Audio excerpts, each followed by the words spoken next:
Well, hello and welcome once again to Doc Onco Physics. Keith Onco here. Today what we want to take a look at is figuring out how to do a problem in not just one-dimensional momentum, but momentum in two dimensions. Momentum in one dimension is fairly trivial, but momentum in two dimensions, what we have is in particular a ball, say, or an object, say, object A, striking object B, but not striking it head on. And so the result is going to be not two objects that stay in, say, the x dimension, but it's going to be one object that goes off at an angle up here, and say another object that goes off at an angle down here. And the angles that I've picked are ball B is going to, say, go off at 30 degrees, right?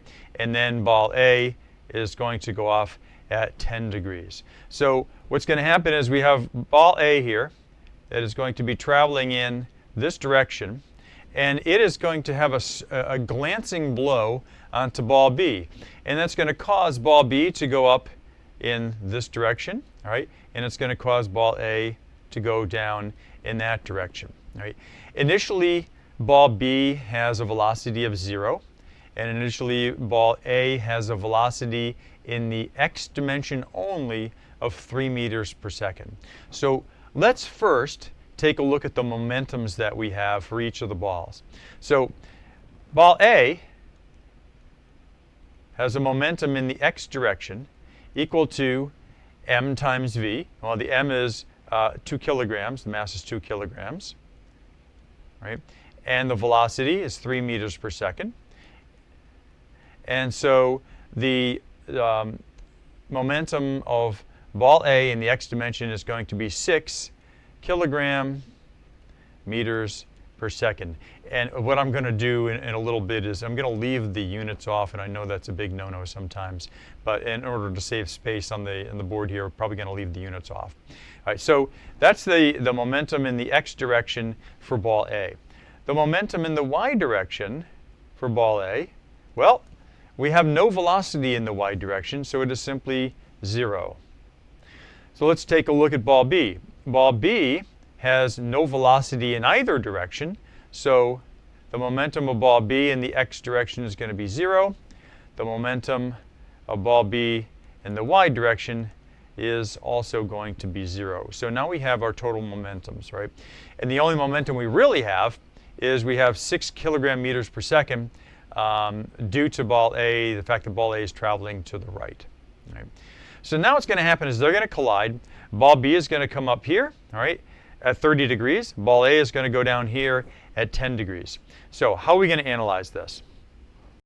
Well, the first thing we need to do is we need to ask ourselves, what's the total momentum in the y direction for the two objects A and B? Well, the total momentum is 0 because we have 0 over here and we have 0 over here. So the total momentum before they collide is 0. And since momentum is conserved, the total momentum in the y direction after they collide also has to be 0.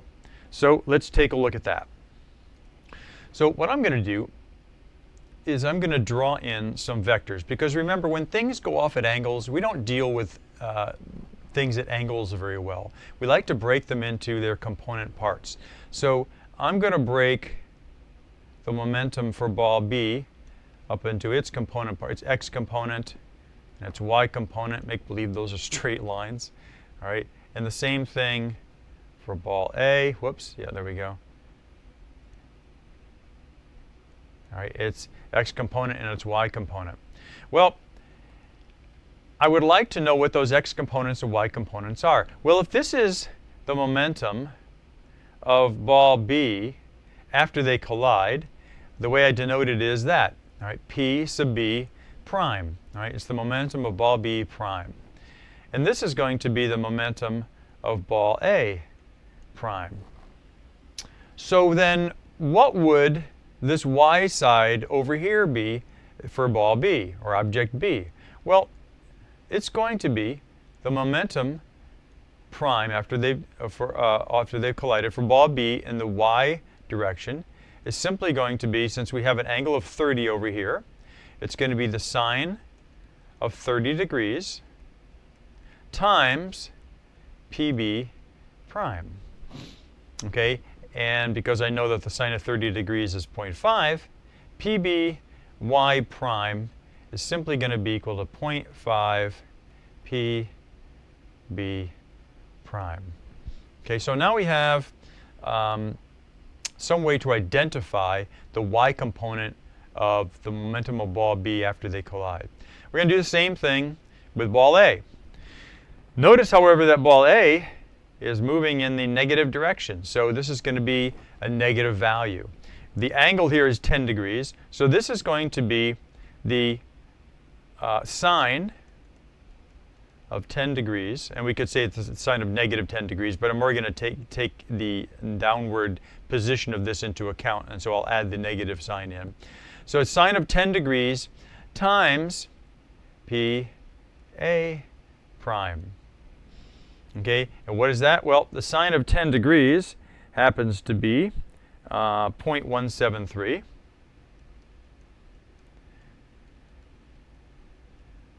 Okay, and so PA prime, I forgot to label that over here. This is PA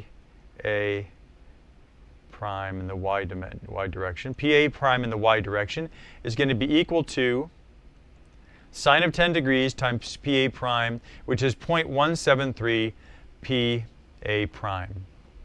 Okay, well, we know that the momentum in the y dimension has to sum up to 0 because that's what we've got before they collide. And because of the conservation of momentum, that has to be the same momentum after they collide. So let me just change colors here. After they collide, 0, which is their total momentum, because that's all they had to start with, has to equal 0.5 PB prime. All right, and I should have had a negative sign over here. I apologize for that.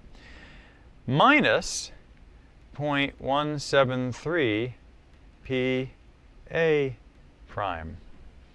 Okay, so now we have an equation for PA prime and PB prime. So what can we do with this? Why is this helpful? Well, I can now solve for either PA prime or PB prime in terms of the other variable. So what I'm going to do is I'm going to move PA prime to the other side, and I end up with 0.173 PA prime is equal to 0.5 PB prime. All right. If I divide both sides, let's see, what I'm going to do here is I'm going to solve for PB prime. So I'm going to divide both sides by 0.5, and what I get is PB prime is equal to 0.346 PA prime. And so that becomes very useful to me. I'm going to move the screen down just a little bit so I've got a little more room here. So this equation is going to become very useful to me in a few minutes. So I can now solve for PB prime in terms of PA prime. All right, so that's a good thing. All right, so now what we want to do is we want to take a look at the x components of our momentum for both object A and object B. So what I have now is I have in the x dimension, right?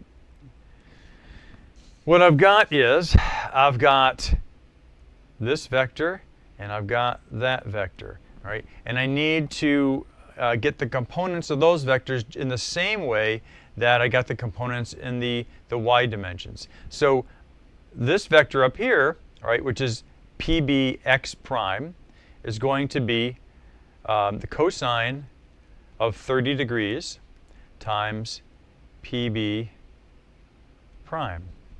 Right?